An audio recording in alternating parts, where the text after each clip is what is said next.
Truth is, I sold my house. My brother-in-law, Kevin, said. My husband and I were shocked, stunned into silence. The person most shocked of all was my mother-in-law. Why? Why would you do such a thing? Weren't you supposed to come pick me up? My mother-in-law was visibly upset, confronting Kevin. Calm down. Kevin tried to pacify her and started to explain why he did it. My name is Sandra. I do remote work with my husband Robert. The peaceful work environment where we could take breaks whenever we wanted satisfied both of us. Then my mother-in-law came to live with us. We were financially stable, so we didn't have any complaints. But why aren't you two going out to work? My mother-in-law would look at us disapprovingly as she said this. I felt exhausted at her words, as if the same thing was starting all over again.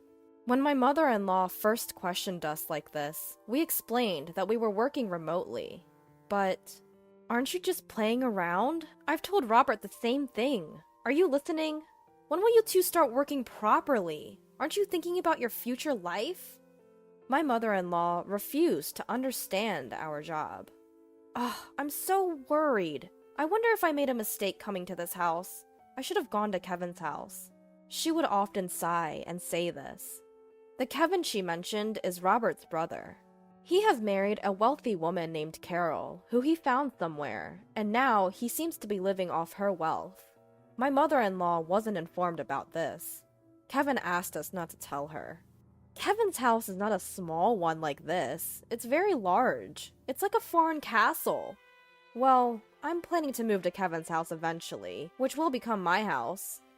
My mother-in-law would say this, waiting for Kevin to come get her. We knew that the day would never come when Kevin and his wife would come to pick her up. That's because Robert once suggested to his brother, who his mother dotes on, that she could live with him. However, Kevin refused to live with his mother. So, we ended up living together. And even though we were called unemployed for doing remote work, we resigned ourselves to the fact that that's just how she is. But an incident occurred that made it impossible for us to continue tolerating it. Out of the blue, we got a call from Kevin. I'll be coming over this weekend. Without waiting for a response, he hung up. What do we do? That guy hasn't changed a bit. Robert and I were baffled, and overhearing our conversation, my mother-in-law leaned in, looking delighted. He's coming to pick me up.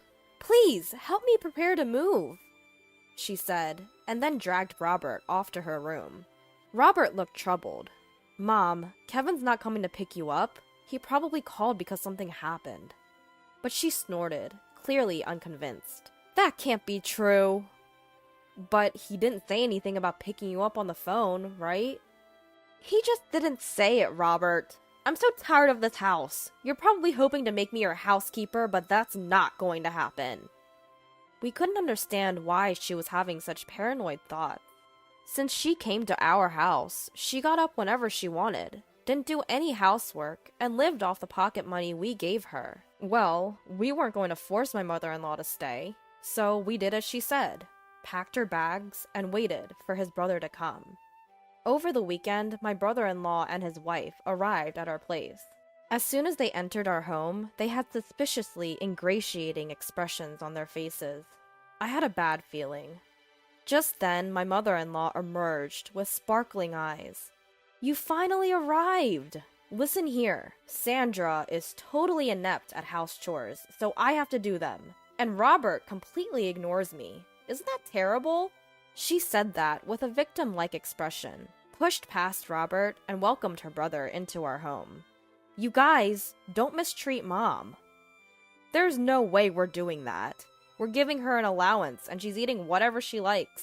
Plus, Sandra is handling the house chores, Robert said, with a complicated expression on his face, but his brother just looked suspicious.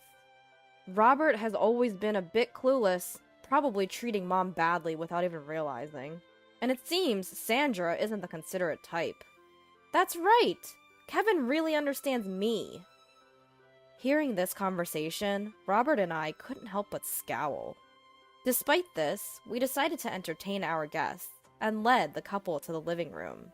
We all sat around the living room table, with Robert and me on one side and the couple on the other. "Now, what are you sitting around for? Serve the tea!" "Huh?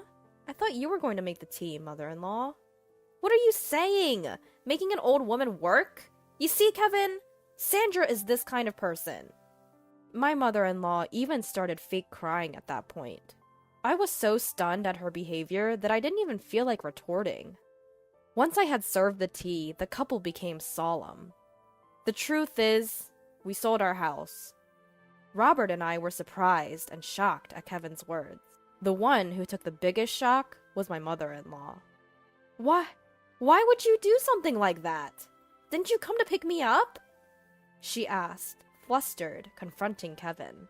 He tried to calm her down, saying, "Easy, easy," and then began to explain. "We've been in debt, and though we could repay the debt by selling the house, we're broke and have nowhere to live. So we came to discuss if we could stay here." "What? Debt?" "I was trying to start a business, but it didn't go well. Well, that happens, right?" Kevin, unabashed, laughed while saying this. Robert and I sighed in exasperation. "We only need to stay until we find a new house. Please, we have no one else to turn to." The couple bowed their heads together. I think our expressions must have been complicated, but if they had nowhere to live, we had no choice. We agreed to let the couple temporarily stay in our house. However, we made them promise to leave within a month. Kevin said, "Got it," and still laughing, went back to prepare to move their things. After they left, my mother-in-law sat silently, looking thoughtful. Robert and I assumed she was still in shock. The next day, the couple's stuff arrived right away. "This much? Where should we put it all?" "We're in trouble. We might have to sell some of it, or rent a locker." While discussing this and moving Kevin's things, my mother-in-law dropped a bombshell on us. "I've been thinking, won't we be more secure in the future if Kevin's here? So you freeloaders can leave, can't you?" My husband and I were taken aback by my mother-in-law's abrupt statement.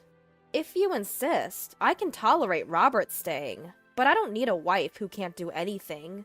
Get a divorce. Then the space that Sandra was occupying can be used for all these packages." My mother-in-law made this demand eagerly, her eyes shining, and looked to my husband for agreement. "What are you talking about?" He reacted as he usually did, completely astounded. Then my brother-in-law and his wife arrived. My mother-in-law greeted them with joy. Although I was still shaken by her previous words, my husband decided to ignore them for the moment and asked his brother to deal with the packages. "There are more than I thought. Try to reduce the number, rent a locker, or sell some if you have to." When my husband said that, his brother glared at him and said, "What are you talking about? These are important packages. How could I sell them? And what if someone steals them from a locker? What if they get damaged? Are you going to take responsibility, bro?" My husband shook his head at his brother's selfish behavior. "This is our house, you know. It's only natural that you should endure some inconvenience, right? If you don't like it, find a place to live, quickly, and leave." At that moment, my mother-in-law shouted, "What are you talking about? Didn't I just say, if you two are not happy with Kevin and the rest, you can leave?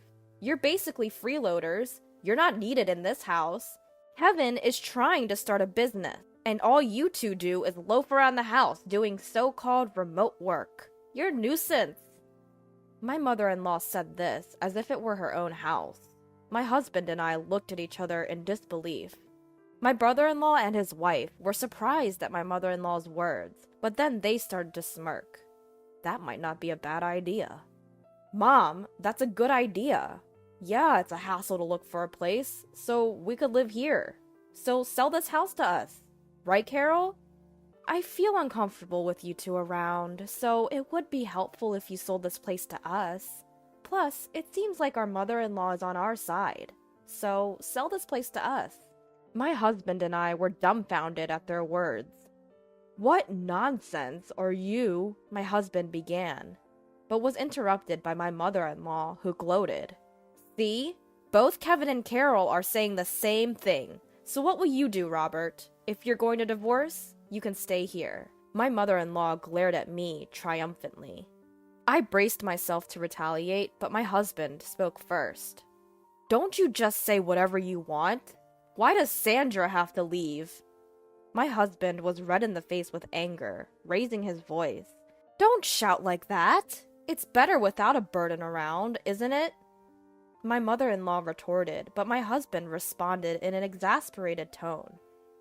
You don't understand anything. This is Sandra's house. At my husband's words, my mother-in-law and brother-in-law and his wife gasped. My husband started speaking up to them, adding to the tension. This is the house that Sandra bought for our life together. What? What are you saying? Isn't it the husband's job to buy the house? There's no such rule. Moreover, Sandra covers all of Mom's allowance and living expenses. Sandra said she'd take on that burden because your pension is minimal, and it would be difficult for you to have financial freedom with just that.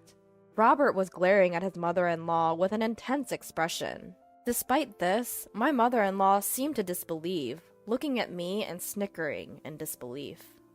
Unbelievable! Sandra just plays on the computer all day. She doesn't even do housework seriously. Wasn't my allowance coming out of my pension? Otherwise, there's no way Sandra could afford to give me $500 a month. Moreover, my mother-in-law continued, Sandra is the one managing my pension, isn't she? You might have told Robert otherwise, but I'm sure you're dipping into my pension. She puffed up her chest and glared at me. I glared back, not to be outdone. It's true, I've succeeded as a business owner. You're lying. Divorce this lying wife already. You should live here with me and Kevin and Carol. Besides, there's no proof that Sandra is earning money. There is. Here it is. With that, I pulled out my paycheck and showed it to her.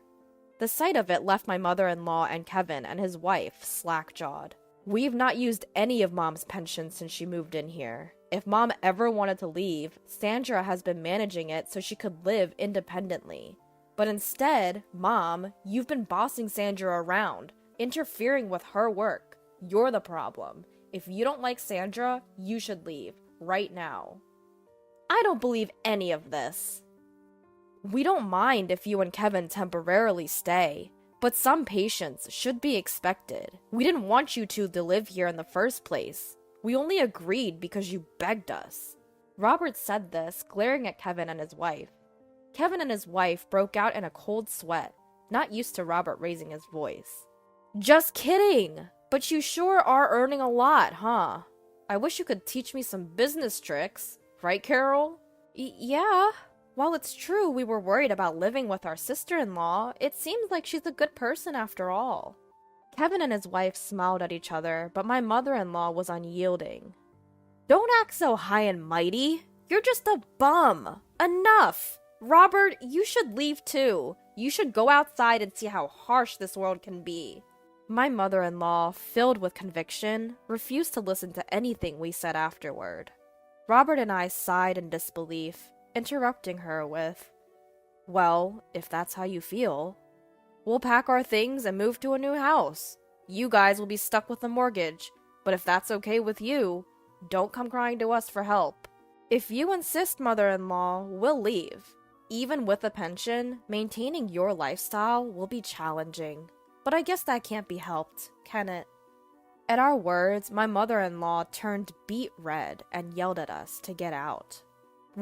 Wait! You can't be serious! We don't have to do that, do we? Yes. If you two are here, we're safe. Kevin and his wife tried to stop us, but my mother-in-law gave us a fierce look and said, Don't you dare talk back. Kevin, you're going to be a CEO, aren't you? I don't mind you using my pension, so just start a company and show us how successful you can become. I'll show you what happens when you defy us. My mother-in-law's words were filled with intensity. Hearing this, we decided it was best to no longer get involved with her or Kevin's family and left the house. Of course, the mortgage on the house remained, but we changed the ownership to Kevin's name. Some time had passed since then. While there was some residual dissatisfaction from that incident, having been freed from my mother-in-law's sarcasm, we had resumed our normal routine. Just when we were working from home in our new apartment, as usual, my mother-in-law called my husband, crying. "Kevin has taken my pension and disappeared! He hasn't come back in a week! Carol and I are left alone in the house, and we're in trouble! Please help us!" She wept as she said this.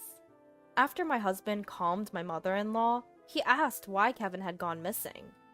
"I gave all of my pension to Kevin for his startup, but he ended up spending it all on gambling. When I confronted him about it, he disappeared!" She cried out desperately.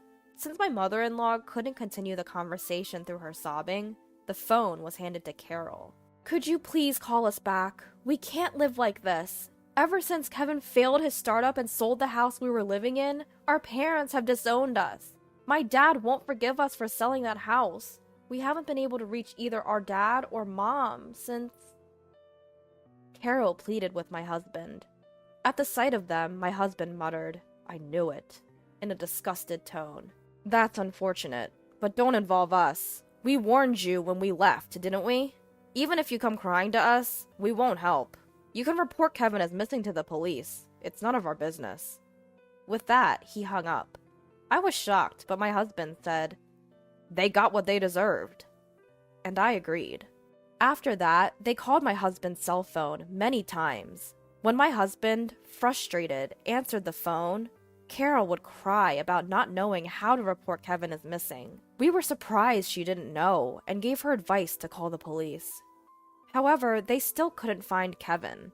Just when we thought they might not find him, we heard that Kevin had been arrested for bank robbery in another state. Apparently, he did it to repay his debts. It seems it wasn't his first offense, and he would likely face actual jail time. Carol can't go back to her parents' home, and is still living with my mother-in-law in that house. It's uncertain whether or not she will divorce Kevin. That's probably the least of her concerns right now.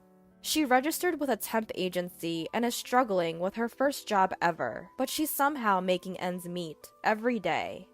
As for my mother-in-law, Kevin took all of her pension, and now she has to repay his debt.